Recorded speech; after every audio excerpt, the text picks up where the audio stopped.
All right, what's happening, fam? What's happening? L.A.R. movement still moving. The condescending conservative. Um, there are certain black people who are conservatives, or they would call themselves conservatives. And some of us will feel like they take on racist or white supremacist mindsets when they respond to situations that involve their own people. And some of those conservatives may feel as if um, we as a people are hypocritical. You know, that's the Black Lives Matter versus the do Black Lives only matter when white people kill black people. That type of argument. And both sides have points. I would say the problem with the points sometimes from the conservatives is that they're condescending and disingenuous at times, which they will probably feel like the people who I guess on a pro-black kick at the time may be condescending and disingenuous at times too. So they might just be, two sides of the same coin. But what's different is this. I can see the people that I would say be on the pro-black side. I can see them say, we've got our own issues in the black community that we need to address and take care of. And I can see them say, those people over there that are non-black have a problem, and we need to deal with them because they're causing too much damage to our community. But what I don't see is conservatives address. I don't see conservatives addressing both sides. Like, you black people, you black people, you black people, you black people. What about those white people over there? Those white people, don't worry about the white people until you black people, you black people, you black people. Now, what I say is condescending conservative is this. And I think you can go both ways with this. The conservatives and the pro-black, I guess, community. I don't know. That's not exactly the words I'm trying to say, but this is the best I'm going to do right now. The thing about it is, there is a point in history, especially black history in America, where all of these points of what we could be doing and what we should be doing, we can reference our own history and see if that works or not. Appealing to people's sympathy, empathy, and logic, that doesn't work. All out rebellious revolt, that doesn't work either. Marching doesn't work. Boycotting and fucking with people's money and investing and taking money out of people's pockets, that works.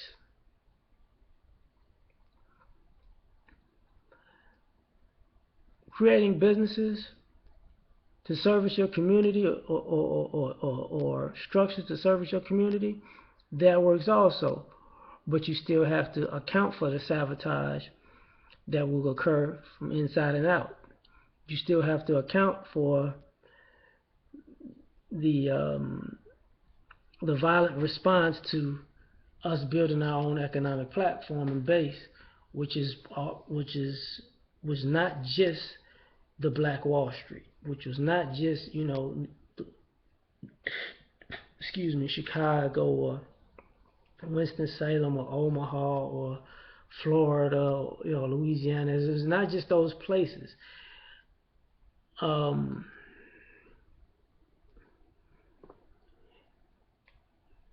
That's the point of reference that when the conservatives make good points, that they lose their own people, because if you never address racism in America, you're never really addressing the totality of your argument. You see, what I mean by the fallacy is this, and I've spoken about both sides of this before. If you bring up black on black crime, and you say, black people need to do better, you need to stop killing each other, you need to stop, why would somebody else care about your life if you don't care about your life? Okay, you're right. You are right. But if you never address, because the crime has a poverty aspect. The poverty aspect has a, um, a sabotage, a COINTELPRO dropping drugs in the community aspect. It in itself has a system set up in itself to create a powder keg of crime that black people didn't create or initiate. When they don't bring up how the drugs and guns get into the community because we don't produce the drugs or the guns, or how the business system is set up that there's mass unemployment, but people have to live, so they need money to live or currency to buy food, at least for survival,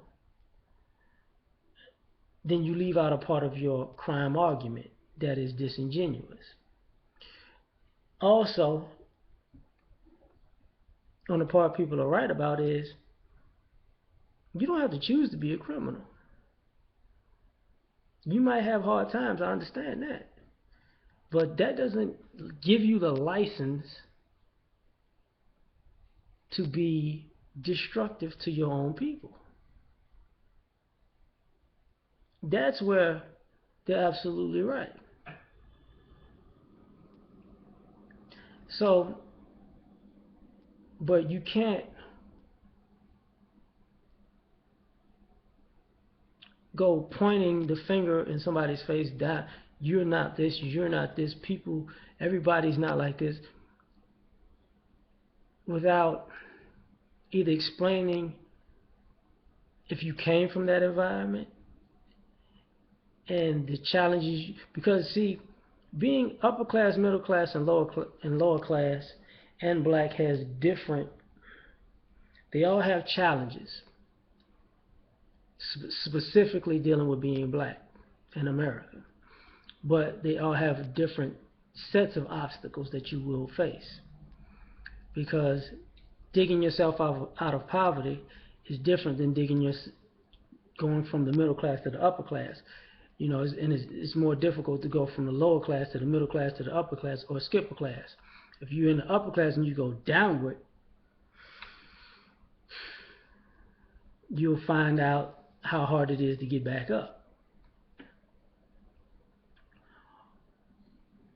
So the condescending nature of it is a problem, because instead of talking to people, you're talking to your people, you're talking at your people, and you're talking at your people from a sense that doesn't account for the actual racial aspect of what's going on. On top of that, you seem fearful of the same white people you agree with. If you're black and you can call black people, if we can call us on our shit, but you seem to be timid and sensitive to call non-black people on their shit, then for some, that's where all the name calling comes. For others, it just looks, to say that black people are hypocritical because they don't look at the other side of the coin, and you be hypocritical at the same time because you won't address the other side of the coin, it will never get anything done. If you're not scared, it's kind of like the condescending conservative. It's kind of like black on black crime in itself. You know, I'm not gonna go over those white people and mess with their neighborhoods and cause crime over there. I'm gonna stay here and I'm gonna take my anger out on my own. And that's the same type of argument.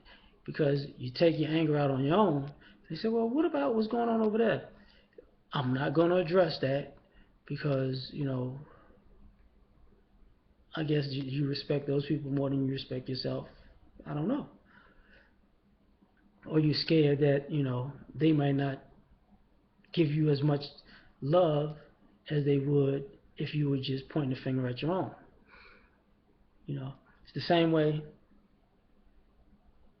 Um, See, people could turn on Bill Cosby all day long, but they can't. But they're not turning on Stephen Collins or Woody Allen or Roman Polanski, or, you know, or Jared from Subway. They're not.